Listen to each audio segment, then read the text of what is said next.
Is your bike ready to ride? Will it perform the way it should? If not, it might leave you stranded, your repair or maintenance cost might go way up, or it might not even be safe to ride. Do a pre-ride check. We call it T-CLOCS. T for tires and wheels. Your tires provide the grip you need for accelerating, braking, and cornering. And because motorcycles lean, the tires experience tremendous stresses. Tires are very important parts of your motorcycle, and you really need to maintain them to stay safe. So check the condition of your tires, inspecting tread depth and looking for uneven wear, and seeing if there's anything that could cause a flat. Ideally, check air pressure before every ride. Check the pressure when cool before you ride and set it to the numbers listed in your owner's manual or on the side of the bike, usually between 30 and 40 psi. Don't use the maximum pressure listed on the tire's sidewall, which is probably not the correct pressure for your motorcycle. Having the incorrect tire pressure can cause a blowout, can cause poor handling and ride, and can even cost you money with bad fuel economy and shorter tire life. Your wheels are important too. If your bike has spokes, make sure they're in good shape and properly tightened with a spoke wrench. You should hear a ping when you tap each one, not a thud. Whichever type of wheels you have, look for any damage and spin them to see if they're bent in any way. You might need to visit a wheel straightening service recommended by the manufacturer or a dealership. Check the wheel seals for cracks or excessive grease, and make certain the bearings don't have free play. First, make sure the bike is stable. Then grab the top and bottom of the tire and flex it back and forth. If you feel any free play, take it in for service. Next, check the brakes with a good squeeze and press while rolling the bike forward. If your brakes don't work perfectly, get them serviced. C for controls. The controls on your motorcycle are important for steering, accelerating, shifting, and braking, making the motorcycle do what you want it to do. Check the condition of your handlebars, making sure they're on tight, that they're straight, turn freely, and that the hand grips are secure. Operate all the levers and pedals, making sure they work smoothly. Adjust the position for the most comfort and control. Check the cables for any fraying and lubricate them as recommended for smooth action. Look at any hydraulic hoses for any cracks, leaks, bulges, or signs of age. Make sure the cables and hoses don't have any bad kinks or sharp angles. It's very important to make sure the throttle moves freely and snaps fully closed with the handlebar in any position. If it doesn't, there might be a problem with the throttle grip or the cable routing, which could lead to your throttle getting stuck in the wide open position. Not fun, and certainly not safe. L for lights and electrics.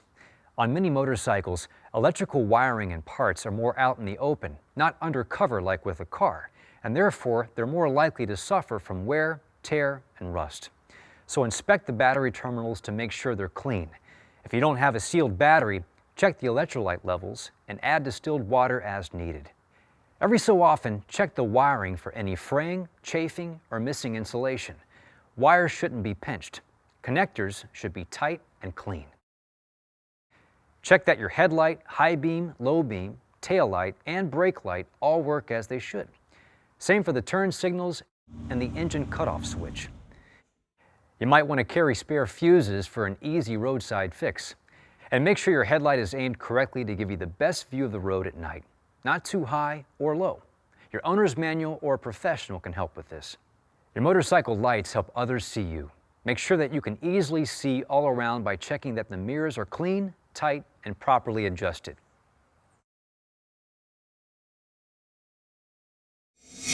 O for oil and other fluids.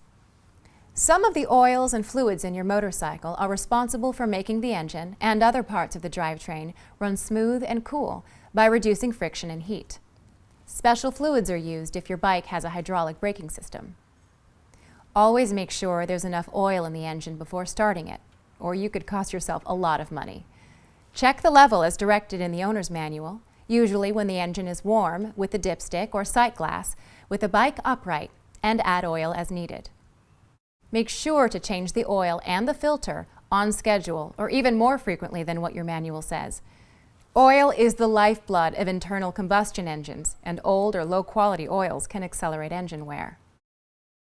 Take a glance at your brake fluid levels too, and follow the owner's manual directions on checking or replacing any transmission oil or shaft drive fluid. If you have a liquid-cooled engine, check the coolant level as directed in the owner's manual. Never open the radiator cap when the engine is hot. All of these fluids need to be changed periodically because they deteriorate with age. Fresh fluids do their job better than old fluids. And of course, before and during a ride, you really want to know exactly how much fuel you have on board so you don't run out miles from a gas station.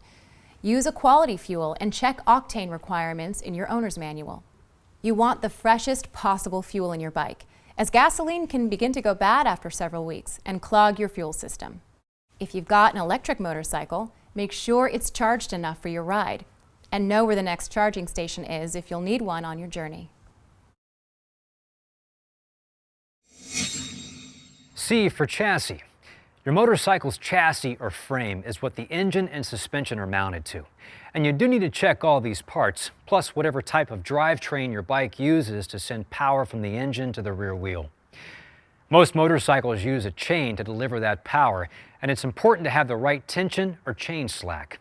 Just about anyone can check the tension and lubricate the chain, following directions in the owner's manual and being extra careful not to get any lube on the rear tire.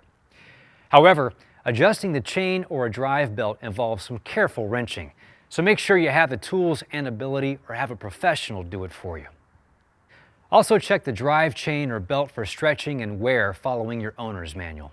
If you have a chain, make sure that the links aren't binding and that the sprockets aren't worn out and hooked. Some motorcycles use a drive shaft, which needs no periodic adjustment but does need the occasional fluid check and replacement. Compress the suspension front and rear. You should not feel any binding or creaking, just smooth operation. Many modern forks and shocks are adjustable for a rider's weight and riding style, but they shouldn't be too stiff or too soft. Follow the owner's manual or have a professional help you get the best settings. The steering head and the swing arm should work smoothly too. They should move freely, but bearings and bushings should not have too much play. It helps to have a center stand or another way to prop up the bike. And feel for any looseness front and rear. You'll need the right tools and abilities to properly tighten up the components or get a professional to help out. A couple things that anyone can do are scanning the frame for any cracks or lifting paint that could indicate a big problem. And also checking nuts, bolts, and screws, all the fasteners, making sure nothing's loose. Finally, S is for stands. There are two kinds of stands designed for motorcycles. The side stand, which is used in normal parking situations, and the center stand, which provides more stability and is useful for doing some maintenance. Some bikes have both. The side stand should easily spring up all the way and not risk dragging on the ground. Same for the center stand if your bike has one. Check to see if they need any lubrication. A stand should never be cracked or bent, and it needs to be properly fastened. It should be able to do its job, keeping the bike upright. The T-CLOCS pre-ride check covers the basics of regular and preventive motorcycle maintenance. But it doesn't end there. Your motorcycle communicates with you whenever the engine is on or the wheels are in motion, through sound, vibration, and its response to your input. So if anything begins to sound or feel different, that's a message that needs to be investigated further. Be sure to read through your owner's manual for all the information you need, and get a professional technician at your local motorcycle dealer to help with anything you can't do on your own. Be safe, save yourself from expensive repairs, and get the most out of your bike by taking good care of it, starting with T-CLOCS.